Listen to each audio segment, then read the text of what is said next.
শিক্ষার্থীরা তোমরা কেমন আছো সবাই?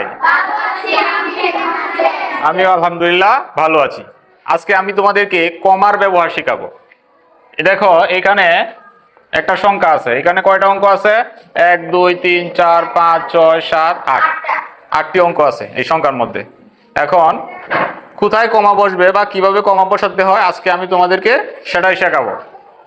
তো তোমরা কমা ব্যবহারের ক্ষেত্রে প্রথমে কি করবা? প্রথমে 3 ঘর গুনবা, 1 2 3। 3 ঘরের পরে একটা কমা দিবা। প্রথমে কয় ঘর? 3 ঘর। তারপরে 2 ঘর পরে পরে কমা দিবা। 1 ঘর 2 ঘর, এই যে 2 ঘর পরে কমা দিলাম। তারপরে 1 ঘর 2 ঘর, এই 2 ঘর পরে কমা দিলাম।